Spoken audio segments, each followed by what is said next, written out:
Shalom, selamat malam saudara-saudaraku yang dikasihi oleh Tuhan kita Yesus Kristus. Kembali lagi di saat ini kita akan mendengarkan renungan firman Tuhan yang menguatkan hati dan pikiran kita. Namun mengawalinya, mari kita berdoa. Ya Tuhan Allah Bapa kami dalam kerajaan surga, di saat ini kebutuhan terbesar kami ialah mendengarkan pekebaran firman Tuhan. Urapi kami dengan kuasa Roh Kudus, agar Roh Kudus itulah yang akan mengartikan firman Tuhan di saat ini, dan yang akan memampukan kami untuk melakukannya dalam setiap kehidupan kami. Terima kasih Bapa di surga, di dalam nama Yesus Kristus kami berdoa. Haleluya, amin. Ayat renungan terambil dalam kitab Lukas 12 ayatnya yang kedua, yang berbunyi, tidak ada sesuatu pun yang tertutup yang tidak akan dibuka, dan tidak ada sesuatu pun yang tersembunyi yang tidak akan diketahui. Saudara-saudaraku yang terkasih, jika kita melihat berita-berita di surat kabar ataupun media-media elektronik pada belakangan hari ini, di situ beritanya sangat marak dengan suguhan pembunuhan. Membunuh seolah-olah merupakan suatu hal yang gampang dilakukan oleh manusia, dan ada berbagai-bagai macam alasan mengapa mereka membunuh. Saudara-saudaraku yang terkasih, Alkitab dengan jelas menyatakan bahwa jangan membunuh dalam Keluaran 20 ayatnya yang ke-13. Firman Tuhan ini berbicara mengenai pembunuhan. Membunuh dalam bahasa Ibrani artinya ratshas, mempunyai arti adalah pembunuhan yang dilakukan di luar aturan hukum dan yang merugikan atau mengacaukan masyarakat dan negara. Perintah Tuhan ini mempunyai arti bahwa kita harus menyadari bahwa setiap orang adalah pribadi yang memiliki nilai dan kelayakannya di hadapan Tuhan, serta kita harus saling menjaga dan melindungi kehidupan satu dengan yang lainnya. Mungkin manusia harus mengingat bahwa kita harus menjadi orang-orang yang senantiasa berserah dan berharap hanya kepada Tuhan. Manusia seringkali membunuh manusia lain oleh karena rasa benci, dan karena dia sudah tidak tahan, akhirnya dia membunuh. Bisa juga oleh karena bagi dia, karena kalau saya membunuh orang tersebut, maka kalau dia mati, saya akan lebih gampang untuk melewati jalan yang saya inginkan. Saudara-saudaraku, Amsal 10 ayat 9 menyatakan bahwa siapa bersih kelakuannya aman jalannya, tetapi siapa berliku-liku jalannya akan ketahuan. Kitab Amsal ini berisi pengajaran untuk kita dapat hidup dengan bijaksana dan benar. Ini adalah suatu petunjuk bagi bangsa Israel dan bagi kita yang hidup di saat ini dalam menjalani kehidupan kita, agar kita bisa selalu aman dan berbahagia. Hidup bijaksana adalah suatu hidup yang senantiasa mendengar hati nurani kita. Hati nurani adalah suatu kemampuan dalam diri manusia untuk membedakan baik atau buruk dan untuk memilih untuk melakukan yang baik. Hati nurani akan mengingatkan kita untuk melakukan hal yang baik dan menghindar dari hal yang buruk.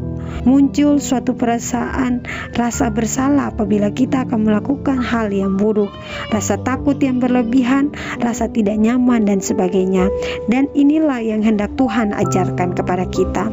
Saudara-saudaraku yang terkasih, orang yang bersih kelakuannya aman pada jalannya. Mereka tidak stres, tidak khawatir, lebih berbahagia karena tidak ada yang perlu mereka khawatirkan. Semua yang mereka lakukan adalah benar dan mereka menjaga kelakuan mereka. Tetapi sebaliknya, orang yang berliku-liku jalannya akan ketahuan. Artinya tidak ada yang tersembunyi di hadapan Tuhan. Semua diketahui oleh Tuhan, semua perbuatan-perbuatan buruk maupun perbuatan-perbuatan yang baik.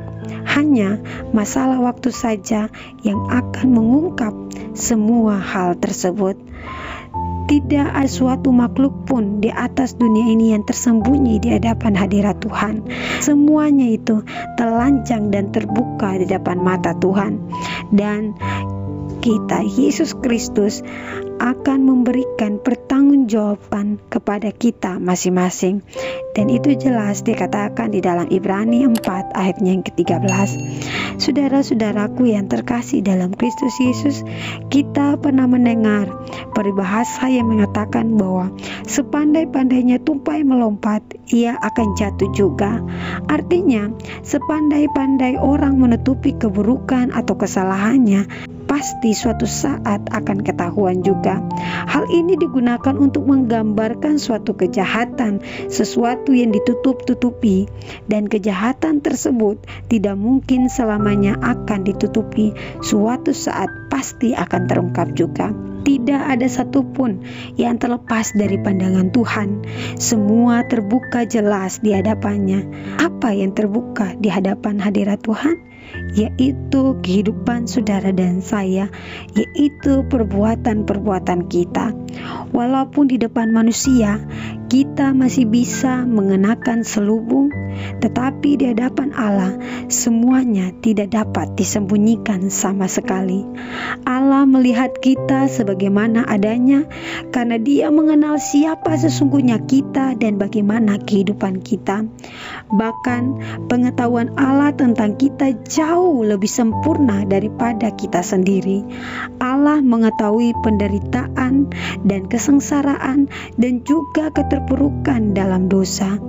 Allah bukan hanya mengetahui kesusahan kita, tetapi turut merasakannya. Hati Allah selalu tergerak oleh belas kasihannya. Allah begitu peduli dengan kondisi dan mengerti sesuatu persoalan yang dihadapi oleh manusia. Saudara-saudaraku yang terkasih, setiap kebohongan pada satu titik nantinya akan terungkap dan menemukan kebenarannya. Sama seperti pepatah bijak yang menyatakan bahwa bangkai yang disembunyikan nantinya akan tercium juga baunya. Kebohongan itu seperti bangkai, saudara-saudaraku. Serapat apapun kita menutupi kebohongan yang kita lakukan, bau busuknya pasti akan tercium juga. Cepat atau lambat, kebusukanmu akan terbongkar juga. Maka jangan pernah kita menyembunyikan kebohongan yang ada. Jika kita terus berbohong, lantas sampai kapan kita akan hidup dalam kegelisahan? Setakut kebohongan yang kita lakukan akan terbongkar.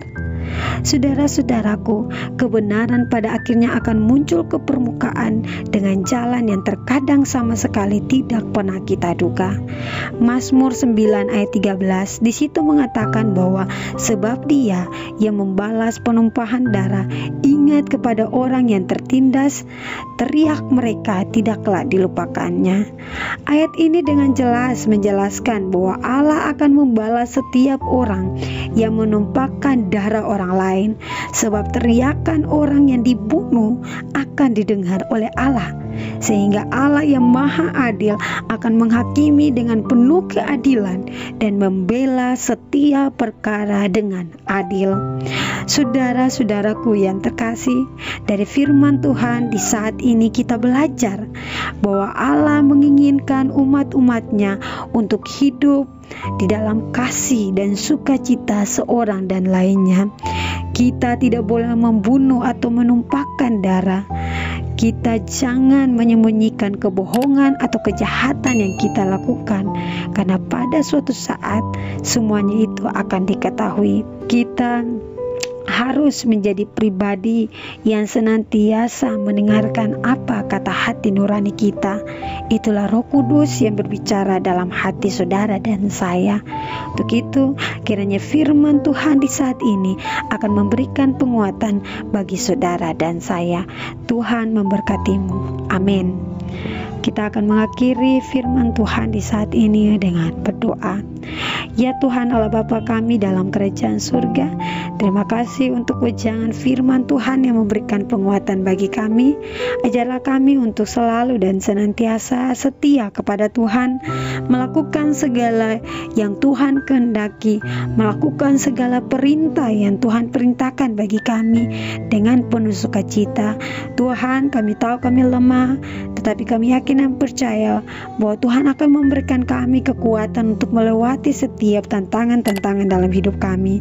Berkatilah para pendengar-pendengar firman Tuhan di saat ini dengan segala pergumulan dan doa-doa mereka. Kiranya Tuhan menjawab seturut dengan kasih dan kehendak Bapa. Sempurnakanlah doa kami di saat ini ya Bapa di surga, karena kami berdoa hanya di dalam nama Yesus Kristus, Tuhan dan Juru Selamat kami. Haleluya. Amin.